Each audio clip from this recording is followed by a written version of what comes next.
Now Vamsi గారు మీరు మాట్లాడరని నాకు తెలుసు, ఒక్క మాట at least all the best. Vamsi గారు ఇప్పటి వరకు సినిమాలు అందించడమే తప్ప ఆయన మైక్ పట్టుకొని ఒక స్పీచ్ అందించలేదు. Thank you so much, but all the very best. And నా I request evergreen ever young Rajasekhar గారిని మాట్లాడాల్సిందిగా కోరుకుంటున్నాము. మీ అందరికీ నమస్కారం అండి. ఇదేమిటమ్మా మాయా మాయ.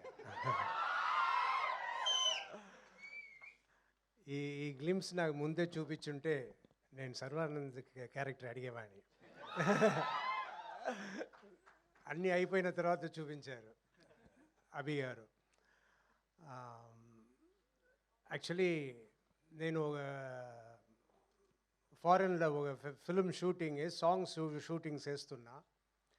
అక్కడ ఒక ఫోటోగ్రాఫర్ యాక్చువల్లీ మా ఫోటోగ్రాఫ్ రాలేదని అక్కడ ఫోటోగ్రాఫర్ అరేంజ్ చేస్తున్నా.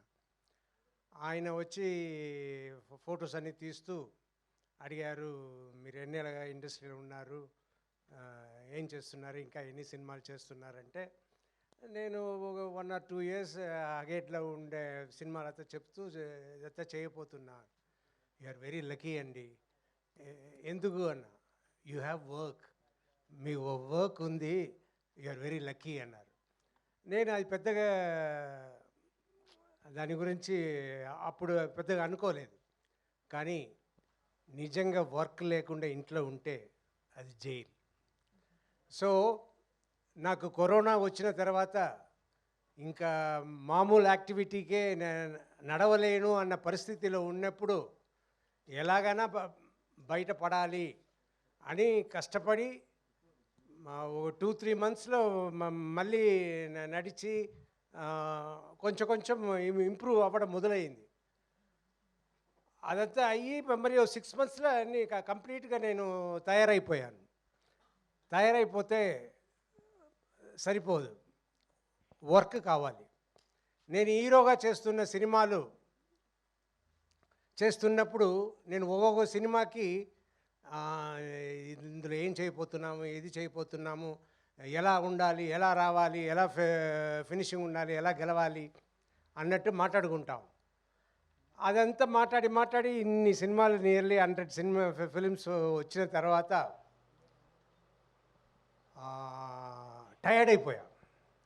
మళ్ళీ అలా చేయడానికి లేకుండా సరే మనం ఏం చేద్దాం, ఈ హీరోగా చేయడం మాత్రం కాదు, ఇంకా మిగిలిన రోల్స్, మిగిలిన క్యారెక్టర్స్ కూడా మంచిది వస్తే చేద్దాం అని అది అందరికీ తెలియవచ్చి ఎంతోమంది సినిమాలు చేయడానికి వచ్చారు. కానీ ఆ సినిమాలంతా నేను విన్నప్పుడు అయ్యో ఇది చేయకుండా ఉంటేనే బెటరు అన్నట్టు చాలా సినిమాలు నేను చేయలేదు. ఐ వాజ్ చాలా డిసప్పాయింటెడ్గా, ఏంట్రా మంచి సబ్జెక్ట్ రావట్లేదు, మంచి ఇది రావట్లేదు అని డిసప్పాయింటెడ్గా ఉన్న టైంలో అభి వచ్చారు. అభి వచ్చి నాకు ఈ ఫిల్మ్ స్టోరీ చెప్పారు.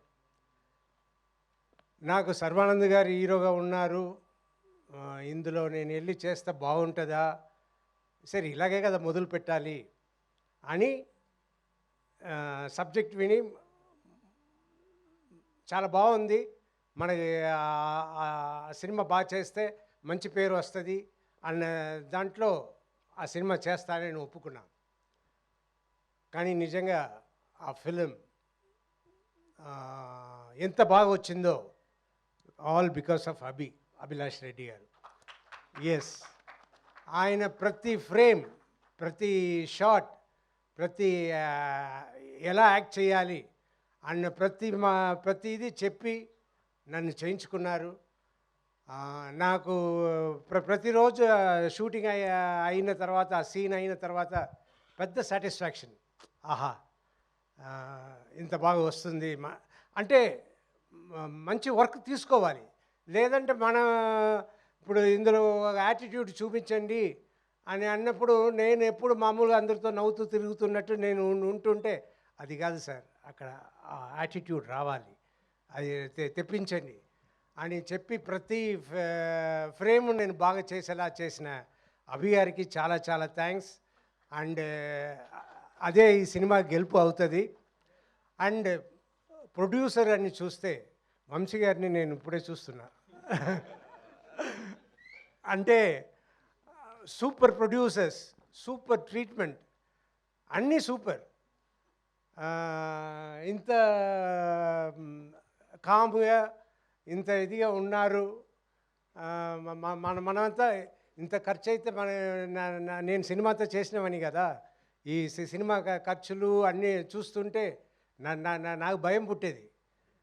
కానీ ఈయన is very cool, really great sir. అలా ఉండడమే గ్రేట్. నాకు ఇవాళ ఈ ఫంక్షన్ ఉంది, మీరు వచ్చి అయినా మాట్లాడాలి అని అభి గారు చెప్తే నేను వచ్చి ఏం మాట్లాడేది, నాకు మామూలుగానే ఇరిటబుల్ బబుల్ సిండ్రోమ్ ఎప్పుడో సఫర్ అవుతున్నా. అది చెప్పగానే నాకు యాంగ్జైటీ, నా కడుపు చెడిపోయింది, అన్నీ చెడిపోయింది, వచ్చి ఇవాళ చెడగొట్టపోతున్నాము అనే ఐడియాలనే వచ్చి సరే ఏదో మాట్లాడాలి, ఏదో మీరు మాట్లాడాలి అంటే సరే నా మనసులో ఉన్నది మాట్లాడుతున్నాను. అని సర్వానంద్ గారు నిజంగా very cooperative, very respectful. And ఆయన ఈ మాట చెప్పాలి. మొన్న షూటింగ్ జరుగుతున్నప్పుడు ఆయన కలిశాను. నేను రాజశేఖర్ గారు, నేను సినిమా ఫస్ట్ హాఫ్ డబ్బింగ్ చెప్పాను, చూశాను, మీరు సూపర్గా చేశారు, నాకు గూస్ బంప్స్తో వచ్చేసింది, అండ్ మీకు చాలా థ్యాంక్స్ ఈ సినిమా చేసిన దానికి అన్నారు. రియలీ నాకు పెద్ద అవార్డు వచ్చినట్టు నేను ఫీల్ అయ్యాను. That is my real award. So thanks for the award. అలా చెప్పడమే I was feeling very lucky. And ఈ సినిమా అభి చెప్పినట్టు మీరు చూడండి, it will be great. Thank you. Thank you so much. And one question sir, ఇది bikes racing ఇదంతా దీనికి సంబంధించింది కాబట్టి ఒకవేళ మీకు బైక్ ఇచ్చి జీవిత గారిని ఎక్కడికైనా తీసుకెళ్ళాలి అంటే, మరి ఇంత రేసింగ్ అలా కాదు సార్, స్లోగానే వెళ్ళొచ్చు, ప్రాబ్లం లేదు, ఎక్కడికి తీసుకెళ్దాం అనుకుంటున్నారు మీరు? Ladies hostel. Ladies hostel?